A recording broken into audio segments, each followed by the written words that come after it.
Diskusyon po ito. Huwag kayong magsasalita ng hindi nyo mababasa sa Biblia at mapapahiya kayo. Asan yun? Asan po yun?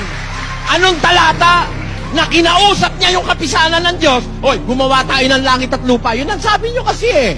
Kaya hinahanap ko sa inyo. Anong talata po yun? Brother Eli. Aminin nyo lang kung walang talata nun o meron. Wala pong talata doon. Hoy, salamat po sa inyo.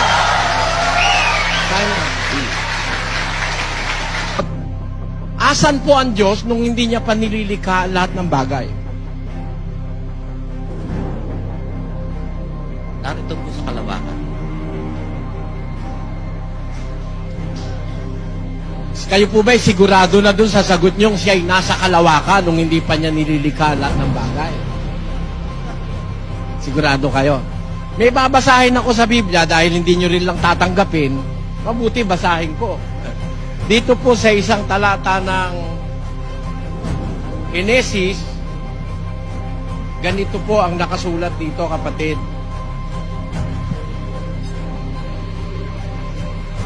At ginawa ng Diyos ang kalawakan. Ito'y 1:7. Pakilagay sa screen. Ginawa ng Diyos ang kalawakan at inihiwalay ang tubig na nasa ilalim ng kalawakan sa tubig na nasa itaas ng kalawakan at nagkagayon. At tinawag ng Diyos ang kalawakan na langit.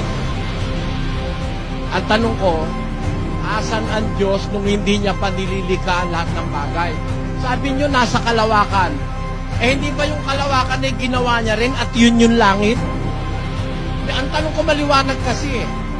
Asan ang Diyos nung hindi niya pa nililikha ang lahat ng bagay? Sagot niyo, kalawakan. Anong kalawakan ang tinutukoy niyo? Yun ho ba yung sinasabi sa Biblia? O yun yung kalawakang nasa utak nyo na hindi nyo nababasa sa Biblia?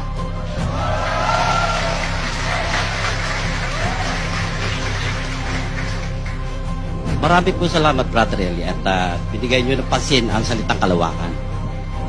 Dahil din po dito, sinasabi po ng Diyos, nung matapos ang likha, at sinabi ng Diyos magkaroon ng isang kalawakan sa gitna ng tubig. Hindi po yan ang binasa ko. Ang binasa ko, 1:6, 1:7, ginawa ng Diyos ang kalawakan. Ang tanong ay maliwanag eh. Asan siya nung hindi niya pa ginagawa lahat ng bagay? Kayo may tanong yan, inuulit ko lang sa inyo eh. Sabi nyo, nasa kalawakan. At tanong ko ngayon uli, yung palang kalawakan sa Biblia, ginawa rin ng Diyos yun. Yun nga ang langit eh. Anong kalawakan ngayon yung sinasabi nyo na nandoon siya nung hindi niya pa ginagawa ang lahat ng bagay? Ito po, Brother Eddie, ang magiging sagot ko. Dahil po, ang Panginoon ay napakapangyarihan sa lahat. Dahil binasa po ninyo yung natito sa yung sinabi nyo. Ang babasahin ko naman po dito ay nasa talata ng 6 ng Genesis. At sinabi ng Diyos, magkaroon ng isang kalawakan sa gitna. Yun na nga po eh. Hindi ba yun yung ginawa niya? Magkaroon ng isang kalawakan, parang yung sinabi ng Diyos, magkaroon ng liwanag. Siya rin ang gumawa ng liwanag eh. Brother Eli, sa ating pong manonood, dahil sa hindi natin mauunawaan, ang ating hindi nakikita. 5 ano lang to eh, 5 minuto lang kapatid eh. Pag tinanong ko kayo, sumagot kayo ng diretso, yun din ang gagawin ko sa inyo. Ito po ka, Alin pong kalawakan yung sinasabi nyo na nandoon ng Diyos nung hindi niya pa ginagawa lahat ng bagay? kasi po ang lahat ng natatanaw dito, sinasabi po dito, nasa ibabaw ng tubig. Ang nasa ibabaw po ng Hindi tubig. po, wala nung nakasulat na lahat ng natatanaw nasa ibabaw ng tubig. Wala po nun. Lilikha pa lang po. Ang kapwa-tao.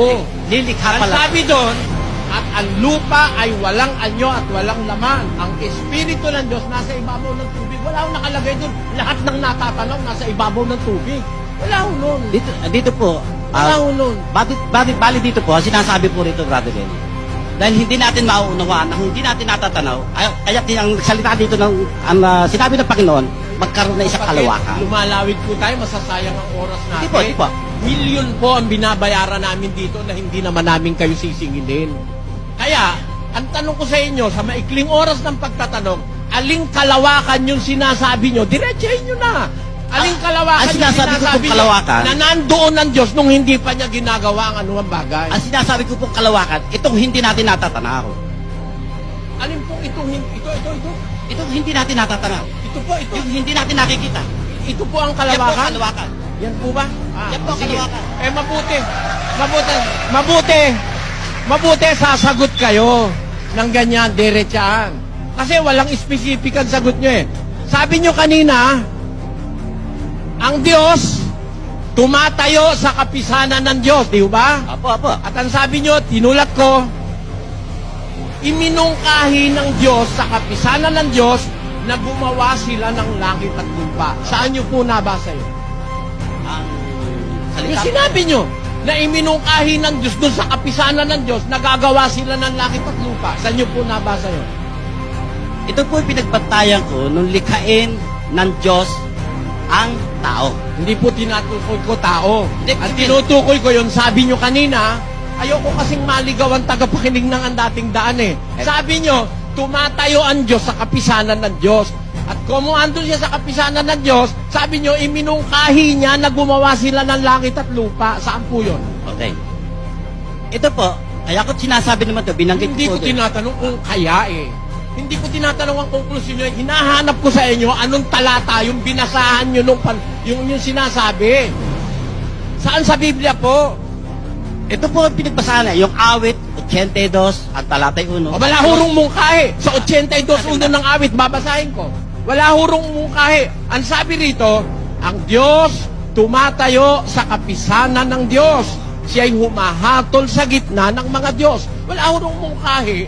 Nagagawa sila ng langit at lupa. Kaya hinahanap ko sa inyo, anong talata pinagkakayan mo?